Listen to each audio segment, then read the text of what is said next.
Hello बच्चों, welcome to Sunil academy. और हम पढ़ रहे थे डिफरेंशियल इक्वेशन। उसमें भी हम कौन सा टॉपिक पढ़ रहे थे? होमोजेनियस डिफरेंशियल इक्वेशन का। कल हमने एक बेसिक सा क्वेश्चन किया था, होप सो कि आपको समझ आया होगा। और आज हम करेंगे इस एक्सरसाइज का सबसे इंपॉर्टेंट क्वेश्चन, जो है क्वेश्चन नंबर 7। थोड़ी सी लेंथी स्टेटमेंट है, लेकिन बेटा बिल्कुल भी मुश्किल नहीं है, आसान है। आप देखिएगा मैं कैसे सॉल्व करता हूँ, वैसे ही फॉलो करना, परफेक्ट आंसर आएगा। तो चलिए स्टार्ट करते हैं आज का वीडियो। क्वेश्चन को अगर देखो, बड़ी लंबी चौड़ी स्टेटमेंट है बेटा, समझ नहीं आता करें क्या। आपके लिए जो टिप्स है बेटा इस डिफरेंशियल इक्वेशन के लिए वो यही है, जब भी डिफरेंशियल इक्वेशन आती है तो dy अपॉन dx बनाइएगा, बाकी काम बाद में। तो यहाँ पे देखो dy मुझे दे रखा है, ये dx उठा के मैं यहाँ भेज देता हूँ ताकि मेरा dy अपॉन dx का आंसर आ जाए। तो dy upon dx equals to, इसको मैं यहाँ भेजूंगा और ये सारा उठा के यहाँ भेज देता हूँ। तो मैं एरो बना देता हूँ, इसको इसके नीचे और ये पूरा उठा के इसके नीचे। तो यहाँ पे क्या बनेगा, x cos y upon x plus y sine y upon x, ये ब्रैकेट में बाहर क्या है y, और फिर डिवाइड में y sine y upon x minus x cos y upon x, फिर ब्रैकेट और फिर यहाँ पे x।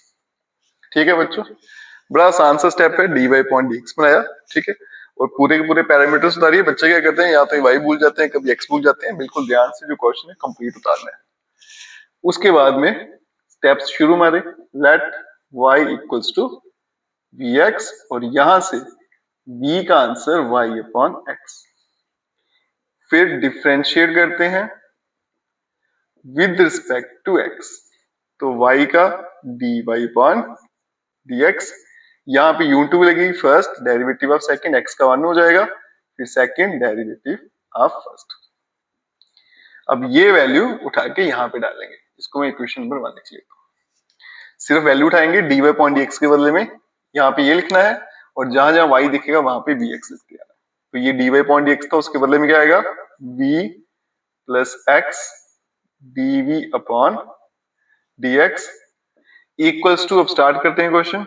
पहले x दिखा बेटा, फिर cos, फिर y दिखा, y के बदले में vx डिवाइड में x प्लस फिर से y, तो बन गया vx साइन y vx, और फिर ब्रैकेट के बाहर y है तो vx, फिर हो गया डिवाइड, फिर आ गया y vx साइन y की value vx minus x cos y के बन गया vx डिवाइड बाय x, और यहाँ पे आ गया x।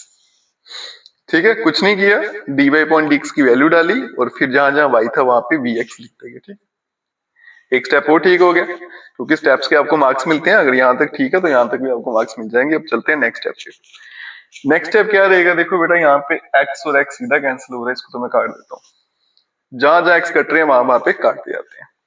तो नेक्स्ट स्टेप मैं यहाँ लिखता हूँ, ये बन गया v plus x dv upon dx equals to, पहले x दिखा फिर cos, अब यहां देखो x और x कैंसिल, तो cos v बन जाएगा, प्लस v फिर से x फिर साइन, फिर से x कैंसिल हो रहा है तो बन जाएगा साइन ऑफ v। ठीक है, ब्रैकेट क्लोज और बाहर रह गया v। फिर चलते हैं डिवाइड में, एक vx साइन v बन जाएगा, vx sine of v minus x cos, और x x कैंसिल है तो v बन जाएगा। ठीक है, ये भी कट जाएगा, इसको मैं ब्रैकेट में रख देता हूँ। ठीक है, अब क्वेश्चन जो है वो थोड़ा सा छोटा हो गया। अब देखो यहाँ पे, यहाँ से भी x कॉमन आ जाएगा बेटा, यहाँ से भी आएगा, वो कैंसिल आउट हो जाएगा। x मुझे सारे के सारे काटने हैं, यहाँ पे x नहीं दिखना चाहिए, तो बनेगा v plus x dv upon dx equals to, x common लेके कैंसिल कर दूंगा तो यहाँ बनेगा cos v plus v sine v, bracket के बाहर आ गया बेटा v, और यहाँ पे v sine v minus cos of v। ठीक है, एक्स ऊपर से भी कॉमन लिया, नीचे से भी लिया और कैंसिल आउट कर दिया। जब यहाँ पे पहुंच गए, अब मैं क्या करता हूँ, एक स्टेप और कर लेता हूँ, v को अंदर मल्टीप्लाई कर लेता हूँ, तो v cos v, v का स्क्वायर साइन ऑफ v, और डिवाइड में v sine of v minus cos of v। ठीक है, इस v को मैंने अंदर मल्टीप्लाई कर दिया दोनों के साथ। कुछ बच्चे क्या करते हैं, इस v को एंगल के साथ मल्टीप्लाई करेंगे, जो गलत है। एंगल जो है वो किसी के साथ भी मल्टीप्लाई नहीं होगा, वो सिर्फ एंगल वाले के साथ ही होता है। अब नेक्स्ट स्टेप क्या रहेगा, इस v को उठा के बेटा यहाँ भेज देते हैं, क्योंकि x जो है वहां से हट चुका है, तो यहाँ बचेगा x dv upon dx, v cos v, v square sine v divide v sine of v minus cos v, और यहाँ पे माइनस v। ठीक है, प्लस v था, वहां जाके माइनस v। अब एलसीएम ले लेते हैं, तो ये एलसीएम लिख देता हूं इनका, वो आएगा v sine v minus cos of v। अब बेटा क्रॉस मल्टीप्लाई होगा, ये तो 1 से मल्टीप्लाई हो रहा है, कोई फर्क नहीं पड़ेगा, v cos v plus v का square sine of v minus, अब v जो है बेटा इन दोनों से मल्टीप्लाई हो रहा है और बाहर माइनस का साइन भी है, तो आपको एक तो मल्टीप्लाई भी करना है और साइन भी चेंज करने हैं। जैसे ये प्लस का है तो इसको माइनस का लिखूंगा, ये माइनस का तो प्लस का आएगा, तो बन जाएगा बेटा v का स्क्वायर साइन v, तो ये बनेगा v का स्क्वायर साइन ऑफ v और plus v cos of v। ये और ये दोनों आपस में कैंसिल आउट हो जाएंगे, v cos b मिलके बन गया 2 टाइम v cos v। ठीक है, तो ये बन गया x dv upon dx equals to 2 time v cos v और डिवाइड में v sine v minus cos of v। अब जब यहां पहुंच गए, अब आप ध्यान से देख सकते हो कि बेटा v वाले अलग हो जाएंगे, x वाले अलग, तो यहाँ पे वेरिएबल सेपरेशन की तरफ चलेंगे। तो यहाँ पे v वाले एक तरफ ले जाऊंगा, तो v sine of v minus cos v upon 2v cos v equals to यहाँ पे dx और डिवाइड में आ गया x। ठीक है, और यहाँ पे मेरा dv भी है इक्वल्स टू, ठीक है, अलग अलग हो गए। उसके बाद इंटीग्रेशन करेंगे, तो मैं ये वाला पोर्शन जो है इसको रफ कर देता हूँ, मिटा देता हूँ, फिर आगे चलते हैं।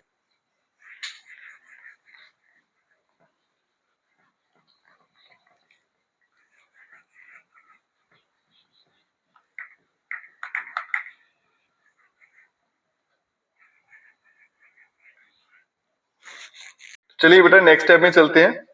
dx अलग हो गया, dv अलग हो गया। अब मैं क्या करता हूँ, इंटीग्रेशन कर देता हूँ, इंटीग्रेटिंग बोथ साइड्स, दोनों तरफ इंटीग्रेट कर देंगे, तो ये बन जाएगा v sine of v minus cos of v और डिवाइड में आ गया 2 time v cos of v और यहाँ पे dv और यहाँ पे आ गया dx अपॉन x। अब इसको इंटीग्रेट करेंगे, बीच में माइनस का साइन है, तो सिंपली दोनों को अलग अलग कर देते हैं।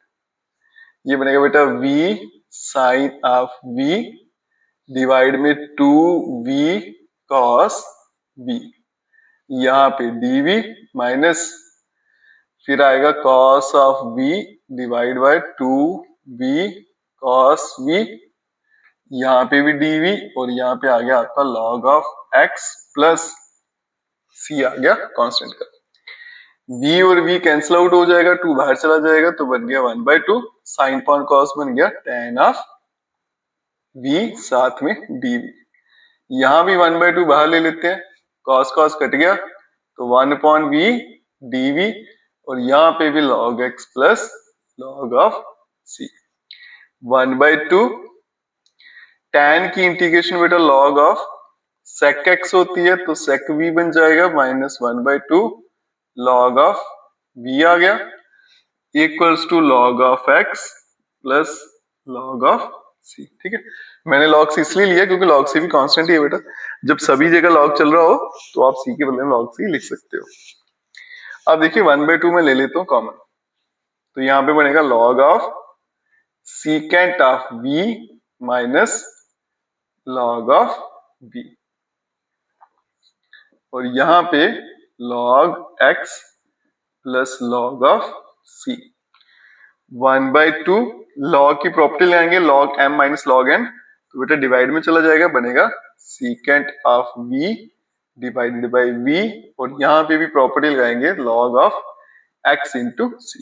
ठीक है, अगर माइनस में हो log तो डिवाइड में, प्लस में हो तो मल्टीप्लाई में लिखा जाता है।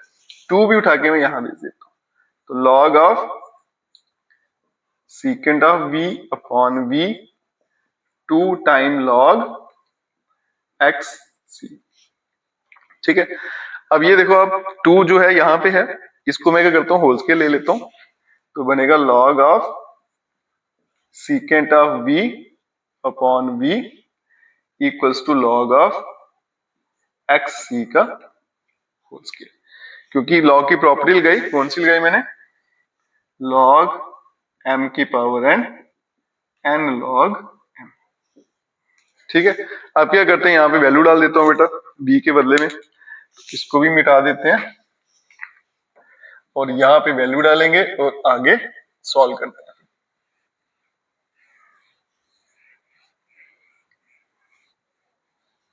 थोड़ा सा लेंथी क्वेश्चन है, बट ऐसे ही फॉलो करिएगा, थोड़ी सी पेशेंस रखिएगा बेटा, आंसर आ जाएगा। अब यहाँ पे मैं log और log को कैंसिल आउट कर देता हूँ, तो बचेगा सीकेंट ऑफ v डिवाइड में v, और यहाँ पे आ गया बेटा x और c का होल स्क्वायर, उसको मैं अगर खोल दूं तो x स्क्वायर और c स्क्वायर आ जाएगा। अब v की वैल्यू डालते हैं, हमने क्या किया था, y को पुट कर लिया था बेटा vx, तो यहां से v का आंसर था y अपॉन x, तो सीकेंट यहाँ पे आ गया y अपॉन x डिवाइड में भी y अपॉन x, और यहाँ पे x स्क्वायर और c का स्क्वायर। अब ये उठ के मैं वहां भेज देता हूँ, तो secant of y upon x equals to, जब ये उठ के बेटा वहां जाएगा डिवाइड है तो मल्टीप्लाई में चला जाएगा, x स्क्वायर c स्क्वायर, और ये बन जाएगा y अपॉन x। एक x आप देख सकते हो यहाँ पे कैंसिल हो जाएगा, तो secant of y upon x equals to x y c का स्क्वायर आ जाएगा। ठीक है, तो अब क्या करते हैं बेटो, यहाँ पे सीकेंट जो है, मुझे पता है सीकेंट किसके बराबर होता है बेटा, 1 अपॉन कॉस, और यहाँ पे आ गया आपका एक्स वाई सी का स्क्वायर। अब यहां से अगर मैं कॉस वाई अपॉन एक्स की वैल्यू निकालूंगा तो बन जाएगी 1 अपॉन एक्स वाई और सी का स्क्वायर। ठीक है, इसको मैंने उल्टा कर दिया, या फिर क्रॉस मल्टीप्लाई लगा लीजिए, इसको मैं इधर शिफ्ट कर देता हूँ, इसको मैं यहाँ भेज देता हूँ।